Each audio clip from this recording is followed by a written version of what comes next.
I know a man who might have the answer to that. Peter Cardwell is here, Talk Radio's political editor. You've been watching Prime Minister's Questions, or any answers, as I like to call it. Well, yes, indeed. Does anything work? Yes. Is a big question. And the big question today at PMQs was about housing. Huge question for Rishi Sunak, because the government apparently has this target of 300,000, but no one quite knows what Rishi Sunak or indeed Michael Gove, the Housing Secretary, really think of this. So there's quite a spirited exchange between him and Keir Starmer. Let's take a look.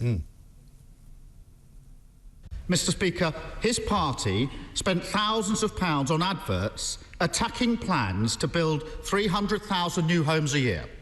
At the same time, his housing minister says it's Tory party policy to build 300,000 new homes a year. So is he for building 300,000 new homes a year or against it? Prime Minister. Well, Mr. Speaker, I can just remind the honourable gentleman of our record since being in office. 2.2 million additional homes, Mr. Speaker. Housing starts double the number we inherited from the Labour Party. More homes meeting the decent home standards. Housing supply up 10% in the last year that we have figures for. And in the last year we had figures for, we also saw a 20-year high in the number of first-time buyers, Mr. Speaker. That's a Conservative government delivering for this country. Mr. Speaker, it wasn't a difficult question. Can he point to a single person in housing, in construction, anywhere, who thinks he'll actually hit his target of 300,000 new homes a year? Anyone? Anyone? Yeah. Prime Minister. Mr. Speaker, the record is that in the last 3 years, we've delivered almost record numbers of new home building in every one of those years. But Mr. Speaker, he talks about targets, so let's be clear. I promised to put local people in control of new housing. I delivered on that policy within weeks of becoming Prime Minister. But I am confused from the honourable gentleman, because first, the Shadow Community and Housing Secretary said communities should have control. But then he said we should get the targets back and disempower local people. I do want to give him some advice. I don't think it's local people that are the problem. It's a Labour Party policy. I'm none the wiser from that exchange, really. But yes, no, I don't think too many people are. Which flip-flop is bigger than the other? Yes, indeed.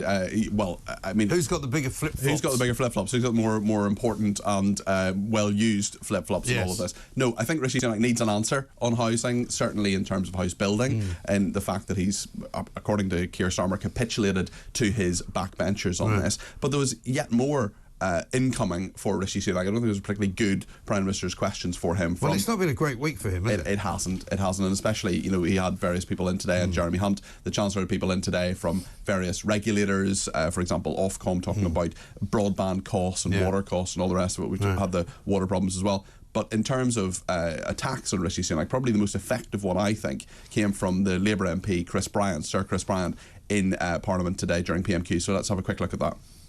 Christopher Bryant. Thank you. The Prime Minister has had responsibility for the UK economy now for 1,323 days, and he's delivered.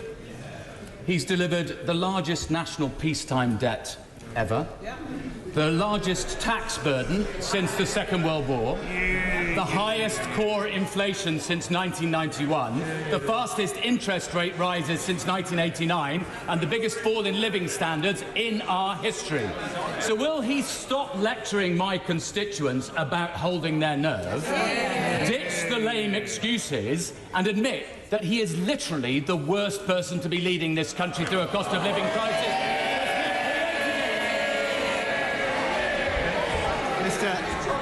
Mr. Speaker, Mr. Speaker, again, what do we hear from the party opposite? Only ideas that would make the situation far worse, Mr. Speaker. It's as simple as that. The honourable gentleman has sat there and supported plans to borrow tens of billions of pounds more. That would make inflation worse. The honourable gentleman has sat there and said that we should not stand up to unaffordable union pay demands. That would make the situation worse. And the honourable gentleman has sat there and supported plans to not exploit our domestic sources of energy, Mr. Speaker, imperiling our energy security. Those are all things that would make not just the situation worse for British families today, but for years into the future, and that's why this Conservative government will keep doing the right thing to support them. It's all sounding like it's just a sort of a word argument now, Yeah, isn't it? yeah. Well, there's nothing actually solid that Rishi Sunak can say he's doing. No, he there can isn't. say he's going to do something, but he hasn't done it. And I think that's the trick. I mean, we were talking earlier to one of our earlier guests who said this is, you know, Sunak's popularity, Tim Montgomery, has now sort of plummeted. Yeah. You know.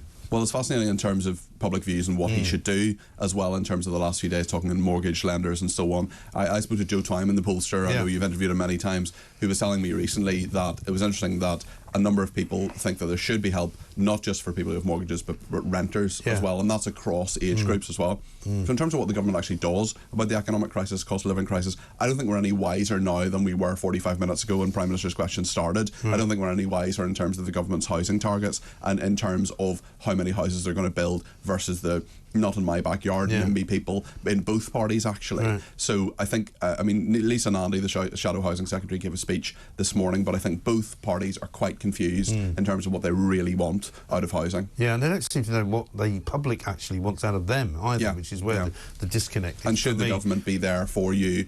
Should the government be there to solve every problem that you have? Well, for some people that is the case, because even though they might have two incomes, two cars in the drive, you know, they're struggling to pay their mortgage. So we're in a situation now where a lot of people who don't actually feel that connected to politics because they don't rely on the state are now moving into that, and that's very dangerous territory for Rishi Sunak. I think so, absolutely right. Thank you very much indeed. Peter Cardwell, Talk Radio's political editor.